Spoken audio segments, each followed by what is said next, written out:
Hello. Welcome to Hegemony Revealed. All those who are here and watching on the replay, thank you for joining us, Gary, Sahana, and myself, Tree. We are here to reveal what we can. 2024 is the year of the reveal. I'm sorry. I don't care what it is. It's whether it is metaphysical, spiritual, political.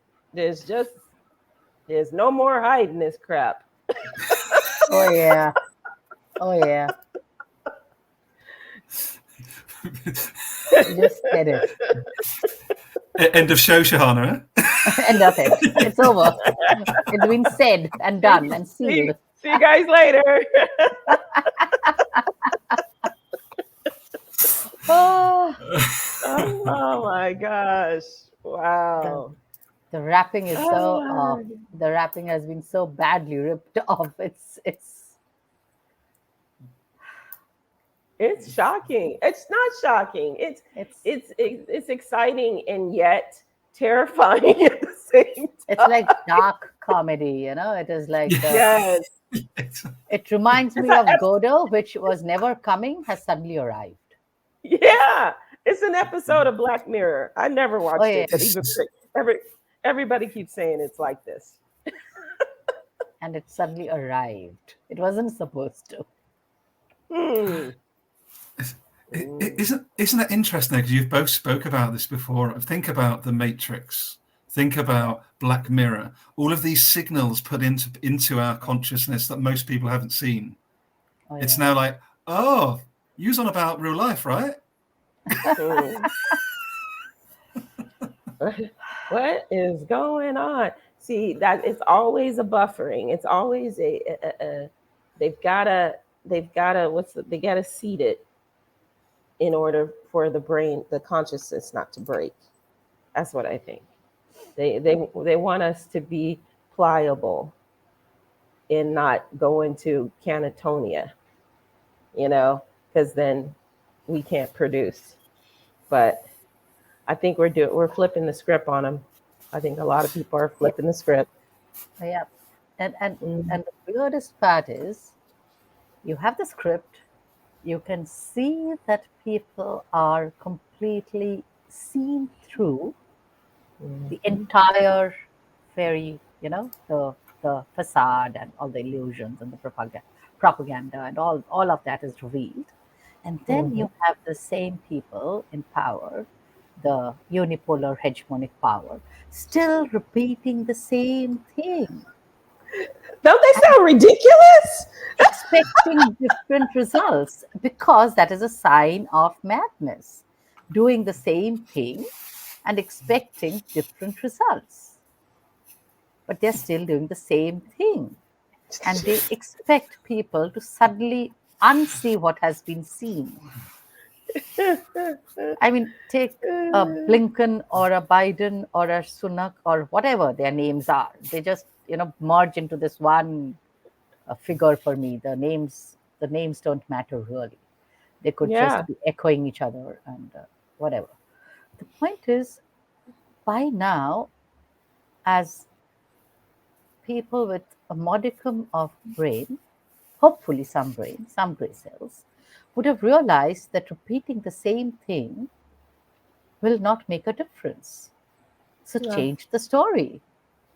Yeah. Accept the narrative that is right in front of you. Show some level of intelligence.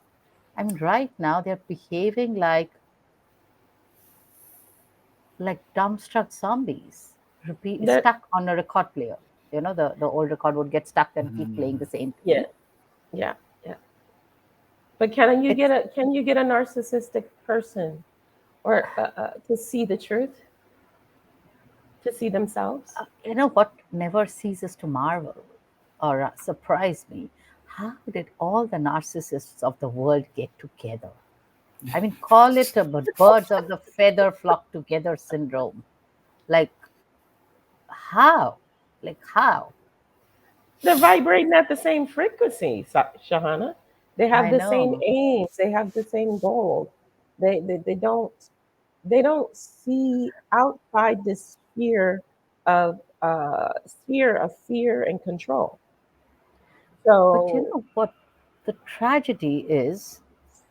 This narrative has brainwashed generations, and hmm those generations, whoever, the current younger ones are getting out of it. The hmm older ones who are, in their 50s, 60s, 70s, 80s upwards, maybe even 45, 50s upwards, are really struggling with I what they know. are seeing, that cognitive dissonance of what they thought themselves and their civilization to be, and what the world is telling them that they are not. So it's like, it's a huge cognitive dissonance. If it's like I were to collapse this whole thing, say, into my family, and I know my family comes from, I know, never mind the reality, I know that my family comes from a background of philanthropy, doing good and taking care of the village. We are the zamindars and we are really the good people. And then suddenly someone shows me the mirror of what my father and grandfather and great grandfather and great great grandfather did throughout to really build that temple and that pond and that library, and the people that they dislodged and the people that they displaced, and those poor villagers, how they turned into beggars and how some of them died. It's going to be dissonance. Mm-hmm. And that's precisely what I feel the Western world is in absolute cognitive dissonance, clinging on to the old story desperately, hoping it's true, but knowing it's not. Mm-hmm. Oh, it Mm-hmm. is. I mean, I wouldn't want to be in their place at all. Mm. It Mm. unless you are totally without conscience, which is a handful, like 1% on the top, the rest of the people are struggling to get into their heads that our civilizational narrative of progress was built on a myth. The people we thought we were civilizing didn't want to be civilized the way we thought. They No, didn't want us in their countries. even worse that the people they were trying to civilize were already civilized and they were uncivilized. It Exactly, is. exactly. I mean, if and I've recommended some books in my writing. When I read and I know my history, I mean, imagine a bunch of European traders who don't know shit about India coming to a 3,000-year-old civilization full of riches and grandeur and palaces and jewels and spices and handicraft and industries that they've never seen in their entire whatever life, going berserk because there is just so much of riches, and then thinking they can civilize. I mean, look at the girl of it, and look at the ignorance, and look at the utter stupidity. Then, of course, the story of civilization and progress had to be built in. But now I'm thinking of the generational dissonance of the Mm. people who believed they actually went and civilized, to be told, you were unwelcome in the first place. Then you stole our land. You turned our people into cheap labor. You stole our Mm. resources. Industrial revolution was built on our wealth. So go figure. I mean, it's not a pretty place to be in, is what I'm feeling. I mean, I would Mhm. hate to be in that place. It is so painful for people of conscience to admit that we sucked and we've been lied to, and we have propagated those lies on behalf of an empire which is actually the axis of evil. Yeah, Gary, Shucks. I see you teetering I'm on there. just. Tell me. I'm teetering because I just thought it was a beautiful. I was teetering on what Shahana just said, Trina, around you talk around generational trauma, right? This But Mm-hmm. I've is not it. heard the phrase generational dissonance This before is Mm-hmm. this is in the it. way that Shahana just said. And I think there's a really interesting marriage between those two things, right? Which is actually Absolutely. stay in trauma. You don't have to face what's actually going on, Yeah. right? You don't necessarily want to stay there, but actually the reality, the mirage, the veil, yeah, the hegemony being revealed is traumatic because suddenly it's Oh, like, oh God, it's not binary. It's not No, actually like what I've been told, I've been no. conditioned with. So I just love that interplay between generational trauma and generational dissonance. I think there's a lot of goodness to explore in that area somehow. And there are generations existing with the dissonance currently, which is where you see this denial, absolute denial of the narrative. Absolutely. I mean, And forget the it's propaganda, cognitive. Yeah. forget BBC and CNN and their bullshit. They're crap anyways. No one believes Yeah. them. But No, no, nobody believes them, and they never because they very much like the field of psychology were created to explain away oppression and abuse, and yeah, to justify trauma. On this really quickly on that interplay. I talk to people all the time about disassociation as a coping mechanism, and that's what I see yeah, in every realm, every ism. There's the coping mechanism of disassociation, meaning you change the internal narrative in your head in a particular way so that you do not have to deal with the your choices, consequences, or the pain of what has happened to you or what you have done to others. You disassociate. That's not me. and it's unresolved trauma, right? If we even go Hmm. back to the Holocaust as an incident, I mean, there have been Yeah. many Holocausts all over the world not recorded because they were not done to white people. But Oh, even if we take the goodness. Holocaust as one incident, there is so much unresolved trauma there. I mean, there might be museums in Berlin and there might be, all kinds of things. But no one has actually, at least I don't know if anyone has actually sat down and accepted the trauma that the Europeans inflicted on the Jewish people. How And could they? that's How could it. they? They How couldn't could because they it's take? Europeans killing Europeans. Yeah, and they won't. How could they? Especially when at one moment this horrible thing, and I can put the story of chattel slavery into this as well. When at one point the people are using it as a tool for victimization and control at the Yeah, same it time. is. It is. So Israel is finally being called out for their use, their false use, Zionists using the Holocaust as an excuse to Yep. take land, to brutalize, indigenous people, and say, well, if you say this we're bad, then you're anti-Semitic. Yep. If you say what we're doing is wrong, then you're anti-Semitic. We're the victims. So the funny part there is when they call Europeans anti-Semitic, any European or an American or and I'm Hmm. coming from a very Asian perspective, it Hmm. doesn't affect us because we've never treated Jews badly. Hmm. It's a European American guilt, and that guilt has been projected onto the Arabs as they are anti-Semitic because it's not Arabs who are anti-Semitic, it is the Europeans, it's the Americans, Hmm. because Hmm. when the Holocaust happened, and this is recorded history, it is Hmm. it is Europe and US and UK who didn't want the Jews in their countries. So Hmm. they had to flee the Holocaust and come to Israel or Palestine, then as it was called, because they had Well, nowhere else to go. well, I have So a very interesting tidbit that I just learned about that as well, yeah, which and is, they caught in the trap of their own guilt, which they're projecting onto someone else.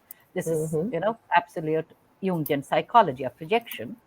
And then it's like the rapist calling the other person rapist because, hey, otherwise I will be found guilty. It's oh yeah, exactly that. And Mm. then you have this trauma, actual trauma, being used, weaponized by a handful of very powerful people in Europe and America to gain land, which sits at the nexus of oil gate, so that they can have hmm access to fossil fuel energy for as long as our civilization lasts. Yeah. Till then. So Well, it's the such a colonization of the, tragedy. yeah, the colonization of Palestine started before World War II. Yeah, That's the it part that started with her. blew.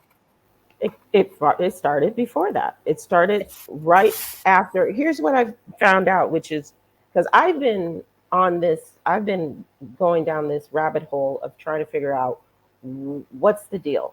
Why so is why were yeah, Jews so oppressed, hated throughout? I mean, history. We're not just talking about. yeah, Um, we're not talking about just the 1900s. We're talking about in BC. Okay, we're talking in antiquity, and of course there are the trope. There are the things about business dealings, how they deal with people, and things like that. And of course, there's the jokes about the Jewish lawyers and all that kind of things. But what I found interesting on my deep dive is that during World War I, uh, Britain and Germany were fighting, of course. It was between the two. And Germany was just about to win. And I guess there was a group of pretty powerful Jews. Um, I don't know if this is the Zionist Jews or not. I wasn't sure. But they went to to Britain and said, "Hey, don't give up. We're going to get the U.S. involved, but you have to help us take the land in Palestine." no, it That's the happened. deal. Yeah, That's the and there deal. it even started earlier, around 1878 or early Yeah, 1890, yeah, with Herzl going yeah. from power to power, looking for a land. And this had nothing to do with the Holocaust. This had nothing to do with anything. Nothing. They were looking for a land around that area, so that which could on which they could build a Jewish nation. He didn't Hmm. find anyone. He went to the head of the Ottoman Empire, who completely rejected it. He said, "I'm not dividing up my land. The land is not mine. I don't own it. We don't sell and give our land. We Right. belong to the land. The land doesn't That's belong to us." that's narcissistic in itself. Yes. So we belong to the land. And so Herzl didn't get any press over there, but he had by then made friends within Britain and within, within the European empires to Right. push that keep. And at that time, Britain befriended him, thinking they could be our partners because Britain was already the colonial power in that region Hmm. and owned Hmm. Egypt and other parts of, other parts of the Arab world. So in 1917, Lord Balfour, signed a treaty saying this land belongs to you.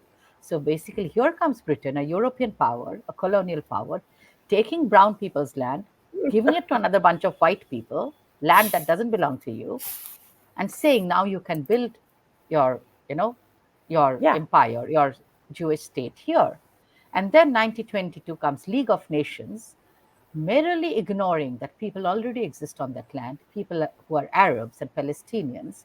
Hmm. No, I mean, they said so clearly that every citizenship right, all the rights went to the Israelis in that declaration, the League of Nations, which was anything but a League of Nations. It was a bunch of crooks writing down some words. Right. And Exactly. just like that, they just stormed into this place, took away the land, and claimed it as theirs, completely ignoring the indigenous population there. And this guy went so far as to say that it is, I'm forgetting the name of the guy, but he went so far as to say the fate of 700,000 Palestinians hardly matter. It is so very much more important to have an Israeli Jewish nation over there. The rest Well, can basically and go they're to the hell. only. It's the only place that's been able to make a state an ethnic state, and that's it's absolutely criminal that Yeah, that's even being allowed. And right now, I love what South Africa is doing, and Hmm. what absolutely. I love what, Absolutely. yeah, and South Africa knows what apartheid is. Okay, Oh, yeah. and I know that there is a lot of influence and sway from the U.S. in the courts, Geneva, but I think that this is done. I think this is done, and I think that ICJ can't pass a proper resolution, it might as well cease to exist. yeah, if they can't, They can it's just gonna dissolve themselves as well. yeah, because we can already see the UN was useless, Oh, you yeah. know, so to stop this, and it's almost like they're all just waiting until it's until everything is plowed through, and then they'll go, oh, we have to cease fire now that everything is out of the way There's for them nothing to left. do nothing left for them to do what they want to do. So it's disgusting. It's disgusting.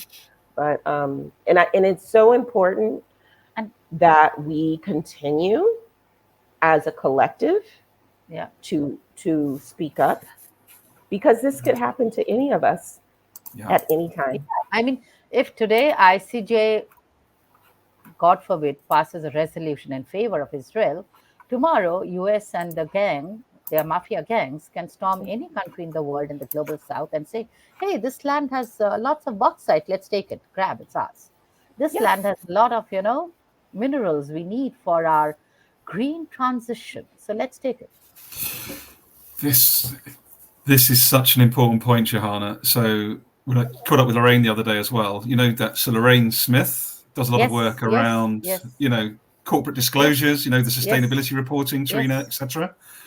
And she made us aware of Glencore, one of the largest mining companies on the planet. They, in their 2022 sustainability report, there's an excerpt, because she reads these things day in, day out, yes. and it says, but in no uncertain terms, we increased our profits by over 30 billion the year before, 30 billion the year before, due to something like the benefits of conflict in XYZ region. Like, it's even being put in sustainability reports. Why do you think Sudan is being wiped out? Why do you think It's Sudan is madness. being wiped out? What is happening to DRC? Democratic Republic of Congo, it's wiped out because of what lies beneath their soil. Yeah. 100%. But the madness, and it's why, like, literally the madness, the disconnection to self, others, and the planet, that someone thought it was okay to put something even remotely like that into the public, like just a complete disembodiment, to not connect those dots. Yeah, because Yeah. there's such a huge disconnect. They're inhumane. There's no No. connection Yeah. to Yeah. humanity. There's no connection to the fact that everything is living, everything is vibrating, everything is supposed to live in balance. It's It's every even beyond I know it's beyond. I struggle to find words. words. Mm. That's Because why I'm stumbling. I can't find words that haven't already been said. yeah. Because if I'm not mistaken, a little bit of deep diving that I've been doing, the entire education system, and Gary, you can enlighten us on this much better. The entire education system in the global north is so structured that people undergoing that system cease to see colored people as equal. They actually cease to see colored people as equal. Absolutely. I mean, I From don't know very, how it is very early done, on. From very early on. and I Very don't even early. know how it's done because thankfully I haven't undergone that system. But even people who go from global south and have been living there for, let's say, a few generations, a couple or three generations, they lose that sense of touch that people of other skin colors than white and pink are human beings. They just lose it, Mhm. and I have no idea what is done, because after a point I start pitying the people who lose their sense of humanity, and I wonder how they go through their own lives and entire lives living a distorted vision of themselves. But I don't know what is done, and that is what is the like this fulcrum on which their civilization is hanging by a thread, a fake narrative. Trina, I want to come to you, but put it in perspective. 2024 right now, go and look at any MBA, Masters of Business, like the advanced business education. you'll see nothing in there around decolonization or real sustainability or land back or wealth back or sharing power. There'll be nothing like that in the education. It'll just be about M&A, acquisitions, growing more, taking over more companies. Like, there is no shift in education at all. No. And the thing is that I keep looking for the shift and I don't see it. I still don't see it happening.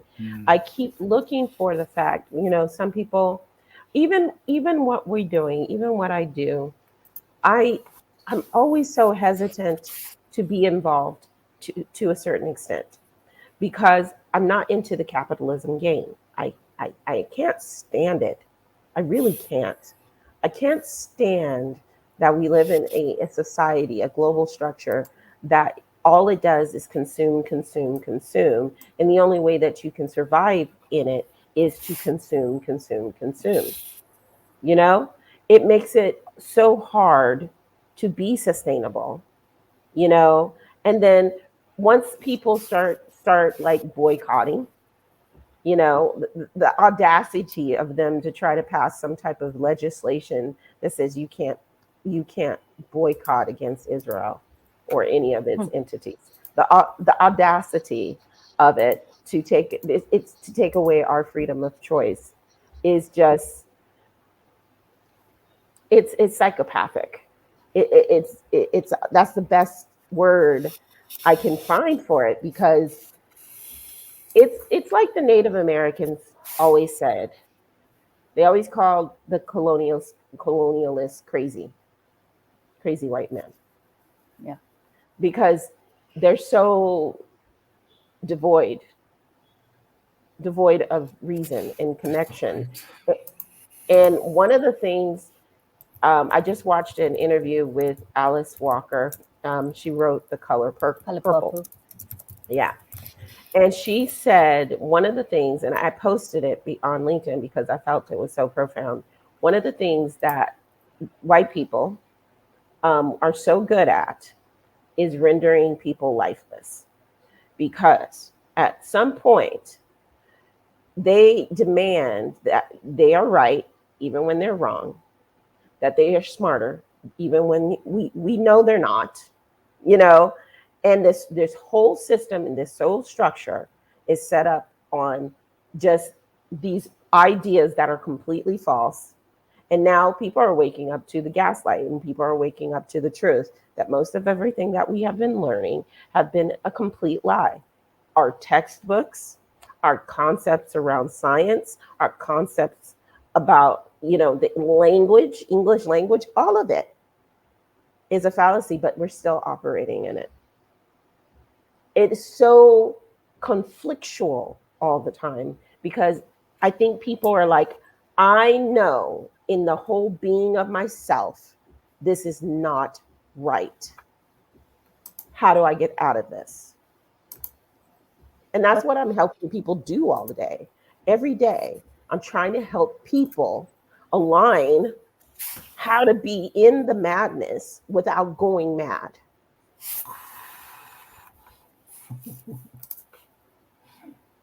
How am I know this crap is not true. They can no longer, fool me. I know it's not true. How do I stay sane in the insanity, Trina?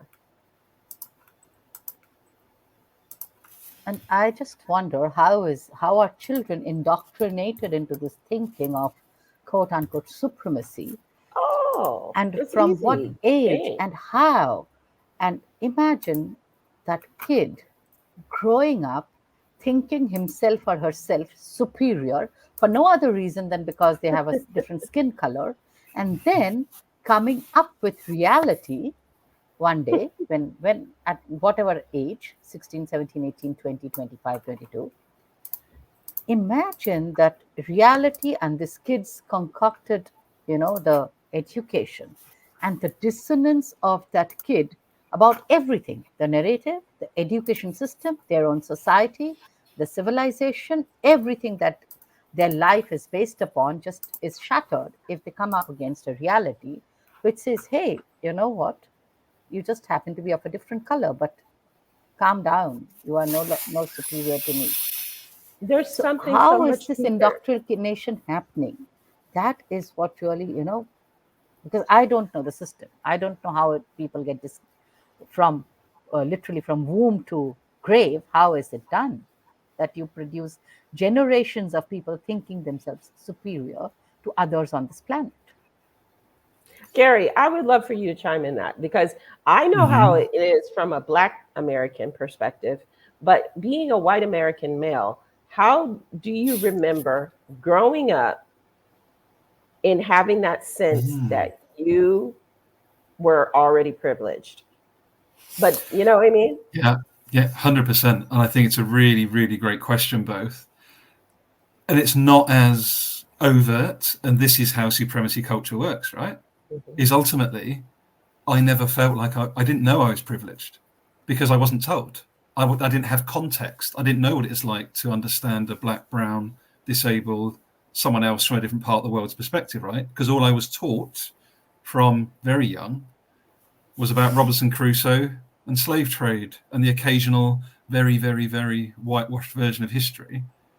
Yeah, I had friends, yeah, that looked and sounded very different to me, and I got on with them brilliantly. But at no point until even as recent as 4 years ago did I have any idea that the system has been designed for me to succeed without doing anything.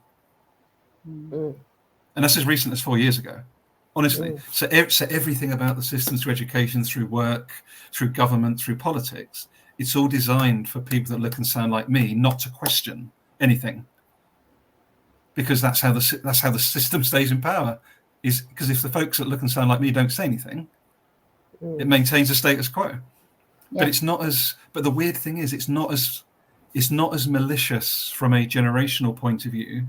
Mm-hmm. mm, However, it's deeply, deeply, deeply indoctrinated so that we mm, don't question it. And that's why this is so important, what the three of us are doing now, because Mm-hmm. we're, with the veil slipping, en masse people can now go, what do you mean privilege? What do you mean that like different people don't get mm, access to things like I do? Like I can honestly say, as a Western white male, there is nothing in any part of our upbringing or work life that is proactively saying to us, look how the world actually operates. Everything's about mm, keeping us. Everything's about keeping us small. Everything's about keeping us as the controllable unit of production. mm, Mm. Basically, keeping us blind. Yeah, the system is Mm. So designed to it's like keep you are us functioning blind. within a set up laboratory, not in the real world. Exactly. It's exactly. literally what a brilliant, brilliant metaphor. It's basically like being a lab rat running around a lab. Yeah, you're like in a set up laboratory designed for you Yeah, to feel good, but Hmm. yeah. outside of the lab is mayhem and chaos. So don't go there. Yeah. Brilliant So, metaphor. Brilliant and metaphor. I will tell Wow. you, I have international clients who have said, "Oh, when I moved to America, the immigration people said stay away from black people. Wow. Wow. Stay away from this group. Stay away from this neighborhood." And um, there's a comedian named Cat Williams who just recently just spilled all this tea on all these people within another sub um, level of the matrix, which is the media and movies and acting and all that stuff. That's another block to Mhm. another piece to the puzzle that they use to propagandize, to inoculate, to indoctrinate every single person, including the people who are in process, because that's how hegemony works. They've got you so deeply asleep that you That's just that's the don't point. see it. You just don't see it. And then if you don't see it, you definitely don't feel it because they teach you at a young age to disconnect from feelings. That's how I think they do it. They tell little girls and little boys, this is your role, this is your place. As long as you do these said things, you'll be accepted. Certain people, no matter what, certain groups are never accepted, but you have to accept that too. Okay? Accept you're not accepted. And then there would be no problem. until we get hungry, until we get bored, until we need another person to point the finger at away from ourselves when a problem arises. There's something deeply disturbing about the psyche of a group of people that would globalize the country, the world, and be upset that other people are doing well. Yeah. Even when they're doing well. Oh, yeah. It doesn't matter if they're doing well. You can't do well. And they see it all over the United States. USA has done that to country after country, the Latin Americas and Africas, It started overthrowing in Britain. democracy. It started in British too. Yeah. British people did it to British people. Yeah. Dutch people did it to Dutch people too. It's a class thing that they have constructed in their head. And how dare you live at the same level as me? I'm above you. I'm holier than thou. You cannot come up to my level. And if you try to come up to my level, I'll do something to squash you down. Okay?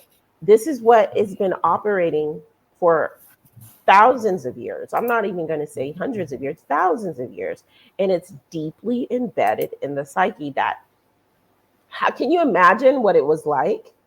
Them going over to Africa and seeing golden palaces, and going to India and seeing all of these beautiful temples and everything. How did they do that? Wait, I'm feeling insecure and jealous about that. They can't have that. I'm the best. This is where we need to start. Where did that come from? Where did the inability to be equal with other people and other nations? You know, I'm both interested and suspicious of the BRICS thing. I just got some more details about how that's supposed to work. You know, I see what I see is the same group of psychopaths from different countries. It's just another, yeah, another nice whitewash. Okay, come, just be there. Yeah, but they're supposed to take turns yearly, conquering. See, again, yearly turns at the expense of poor countries. Exactly. Have a gala ball, see some exotic places, go back to where you came from. Yeah, well, they're just, they're all getting together to kick the U.S. in the balls, which I think is warranted. It's time to take it down. It's not even happening because half of them are in cahoots with people in the U.S. Well, in cahoots, and also, why aren't we talking about the World Economic Forum? Why is that always? Why never part of the conversation? Why does it even happen? I mean, it's one of the worst. It's the worst of the worst, Sahana, isn't it? Let's be honest. Worst of the worst. The most pollution-creating forum ever. It doesn't even need to happen. Do it on Zoom and get lost. Yeah, but the thing is that they seem to have their fingers in everything, in every country. So today, unipolar doesn't really even mean US per se, because the USA people, general people, are homeless, medical insurance-less, jobless, food insecure, education insecure, hungry, cold, desperate, and sliding down the mobility ladder, whatever that means. But they are really desperate. So I think today unipolar really means the top 1% of the globe. Yes, yeah. Irrespective of geography. And they are all connected. It's Monsanto, Bayer, Gates, Zuckerberg, Musk, and it's like a handful congregating. So the are you saying unipolar or Unilever? Is that the same thing? Because I know that Unilever is something. No, unipolar, as in the hegemonic power force. Okay. So today it's just the 1% of the billionaires. It's not even geographically distributed. It's not as if, India is badly off, but the Americans are doing really well. They are not. No, the general American is desperate. It's really good. It's a really good point, because I want to add to it, and it's not letting us privileged Westerners off the hook. But it is also an important point you're making, which is like literally 1 mile down the road from me. Yeah. Every Yeah. Tuesday, there's a bigger and bigger queue of people going to the food bank. Yeah. Yeah. Like there wasn't a queue 2 years ago. There wasn't a queue. And half the shelves, if I know right, half the shelves in UK, Britain shops are empty because the stock is lacking after Brexit. Half the shelves and half the stores are empty. Yeah, It's a lot because more volatile for sure. some So, some so brilliant the point is, Trump-like idiot said, "Let's at the separate end of from the the day, rest of even everybody." unipolar has even kind of extracted itself from countries and become this 1% of the globe on top, Yeah. Yeah, pulling the strings It's and an even important pulling the point. country strings. yeah. So, okay, so I'm we sure pointed out someone a is lot of pulling Biden's problems. string. We pointed out a lot of problems. Let's talk a little bit about solutions for the next Yep. 5 minutes, Yep. because I think everybody is fully aware of what the problems are. What would be your solution? Gary, what would be your solution? I think you started this beautiful exploration around letting go. Mhm. And I think that's my number one invitation to people is actually let go of as much stuff, let go of the belief that you'll be okay when next job, fill in the blank, next job, next house, next pay rise. Not saying we don't have to survive within the system. I know that a lot of us do. But point being, you are already enough, and practice feeling at a bodily level below the neck that you're already enough, and it'll be amazing what might open up for people. Because that for me is one of the biggest barriers. And my biggest growth over the last few years has been coming from the inside out of me and then seeing how the world on the outside looks different from that place. So that's part of this jigsaw puzzle of pluriversality. Is that a real word? I don't know. Mhm. But it We're sounds making good. they We're made up a making, whole language. We can make up yeah, our we can make own. stuff up. There you go. Pluriversality. There you go. Yeah, I So like that. I love how about that. you? How about you, Sahana? Just to pick up where you left off, Gary, with pluriversality, my favorite wording, which was, I think the post-hegemony world is already here. That world building is happening. It's Mhm. happening on the streets with people marching. It's happening through the different movements all over the globe, and it is happening for at least more than a decade, whether it was Occupy Wall Street, whether it was anti-CAA in India, whether it was the farmers' protest, whether it was the protests around Extinction Rebellion, all of these pockets of people arising spontaneously, organically, in uh, in contradiction to the dominant narrative, have already been sowing the seeds of a very different narrative or sets of narratives coming up together. Mhm. They seem disparate and discrete. The causes and the reasons might be different, but they are really connected at a much deeper and more profound level. Because Mhm. if we look at it at a zoom out and see, they are all pointing towards a post growth, beyond anthropocentric, beyond hegemony, a world of community and and communication, one that is not dictatorial but dialogic, one that is not oppressive but opens up, expansive, and one that is definitely not hegemonic and very, very pluriversal, multiversal, threaded together of different strands and narratives. And that is already happening. I just pray and hope that it happens faster, sooner, and that I can do my bit to speed it Mm. on its way. Godspeed. Mm. Yes. And when I hear you talk about all of these entities coming together spontaneously and collaboratively, I think of all of the individuals that had to wake up to take those steps, Yeah. to have to say, on an individual level, enough. Yeah. And I need to find like people to to to do this with me, because it has to be done. And I liken it to all of the movements for equal rights and civil rights in the United States. Yep. It always took it took everybody coming together to do that, but it was also a resounding resolve of an individual to say, I've had enough of this shit. Yeah. Okay.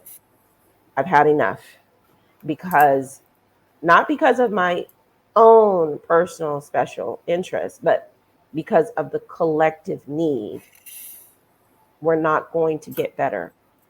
The world needs to get better, and it's not going to happen if somebody doesn't take a stand. Yeah. And so for me, I think the answer is that. I think the answer is people need to start getting really honest with themselves. And that can be very difficult when you've got all of this external messaging telling you things. Just how everything in the hegemonic structures work. I had a very interesting debate with a gentleman about domestic violence, and there is this knee-jerk response by men to this very day to defend manhood, even when it comes to brutalization and violence towards women and oppression towards women. And my question is always, if it's not you, then why are you fighting so hard for it? You're telling me that's not how you feel, but you feel that women, misandry, blah, blah, blah. And I always say, if it wasn't you, and if you feel this way, you wouldn't be fighting me right now. So some part of you, it is you, and you're defending that part of you. So let's get honest. You need to get honest with yourself. You see some benefit to the structures. You see some benefit to having, you see some power. There's some insecurity that you feel if that is taken away from you. So you can't be on both sides. You can't be both sides of the fence when it comes to oppression. You can't. You've got to not want it or want it. Yep. And you can't explain away, no matter how much you want to try, your desire to want it. You can't justify it. There's something broken that you need to fix if it's okay for you to beat, oppress another person. So let's start with that. So I said there are a lot of covert narcissists out there still. And I think that I don't know if you know what a covert narcissist is, but they're probably the worst one, because they're the ones that are looking like the good guys or the good girls. Listen, I don't want to take women out of it too, because there are some. And they're kumbaya in the street, but behind closed doors,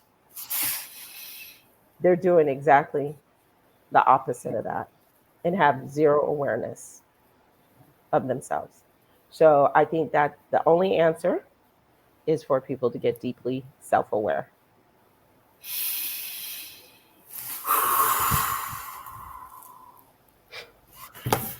Feels like a good note to end on, huh? Yep. Yeah. There are a few dozen of those between us. But I really appreciate Trina, how you bringing us towards the sort of what can we do as well. I think it's a really nice angle for us to build on going forward, I think. Yeah. The post-hegemony. Post-hegemony. Post-hegemony, exactly. That's nice. Post-hegemony. Let's accept it's here, and how do we build our capabilities to hold that? Can you believe it? In 20 episodes, this is Hegemony Revealed number 20. It looks like we need to upgrade to post-hegemony. Maybe that's literally number 21. Yes. It's post-hegemony. Maybe. post hegemony. Yeah, why not? Why Yeah, not? so now we are preparing, building We've our revealed it. capacities. Yeah, we've revealed it. What Trina said about self-awareness and being honest, you deconstruct, and now we reconstruct a different world for which we need to build and create capacities, self-awareness, honesty, ability to look within, ability to hold ourselves first and see through the trauma and understand where the dissonance and the generational trauma can lead us unless we heal it. Oh my Choose God. one. Choose one. I'd love for each of us to go to choose. Oh, she's gone. Oops. What Trina, happened? you had it. Trina had us on tenterhooks. I don't want to fill in the gaps, Sahana. I don't want to Nope. fill in the gaps. No, she kind of left us hanging. I hope she comes back. Oh dear.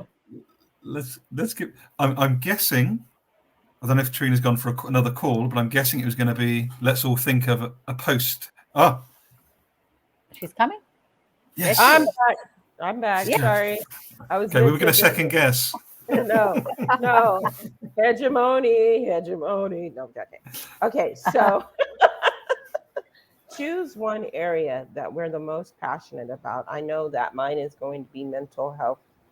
And let's take one aspect of that and see how we can rework it out of the hegemonic sphere as it is now. How would it look if it was in a world that was post-hegemonic? How would we Okay, look at mental health? How would we look at trauma? How exactly. would we look at I relationships? How would we look at the planet? ooh, yes. So let's do that. I'm going to do that with the mental health piece, okay? Okay. And and and and and of each week I'd like for us to take the area where we're the most passionate about Yep. and That sounds like a wonderful plan. yeah, just to take hegemony revealed into post hegemony revealed, because we have revealed all the problems. We know what they are. I think Yeah. everybody knows what they are, but we are collectively globally looking for solutions. Let's start getting people on with active solutions and ways of being and ways of doing in these particular areas. And we can choose it however we feel. I know mental health and mental well-being is my, to me, is the root of everything. But how does that trickle into the what am I thinking of the word, ecology? How does that work into to resources? Gary, how do we? I love this because I can really feel this energy of like taking a lead each and then using collective intelligence to Yep. rework some different imaginings around these different topics. Mm-hmm. I think what I also want to honor, and I think this is beautiful, Sahana and Trina and everybody out there, is one of my tensions over the last couple of years, and I'm conscious of time, is you can do this work that we're now going to without doing the groundwork, right? That is the Western white spirituality, right? Which is Right. as long as I sit here with my arms crossed and I'm mindful, like I'm doing what I can in my context, and that's fine, no judgment. However, if you can include the bit that we've done in the first 20 episodes whilst you do that work, you're going to create new worlds, right? Mm-hmm. Yep. Absolutely. So yeah, let's do that, because that, I know we talked about it before, and then we got into our space, and sometimes we just let the flow go, and I love that too. But I would love Hegemony Revealed to be so productive that people can't ignore what we're doing, because we're not just sitting and bitching and moaning and bringing up the same talking points as everybody else, because we all know this stuff to be true now. I want to be solution based now. Yeah. I love So that. Post hegemony. What will everything look like in this new world? Because yes, the new world is here and we have to prepare ourselves. yes, Yes. Yes. We set off in the morning, so we have to get ready now. I'm so excited. Are you both in agreement that we literally change episode 21 to post-hegemony? Yep. Yeah. I think Why not? because I think the energy of the words of the title Yes. are also important. Yes. So Absolutely. it carries something, right? Yes. Absolutely. Post Hegemony Revealed. Yes. Let's do it. On that bombshell, probably. What a horrible war metaphor to finish on. On that beautiful emerging seed, do we call it a day? Yes. Yep. Let's call it a day. Till we meet again. See you in 2 Till weeks. we meet again, everyone, with Bye-bye. post-hegemony revealed. Post Hegemony Yes. Revealed. Bye.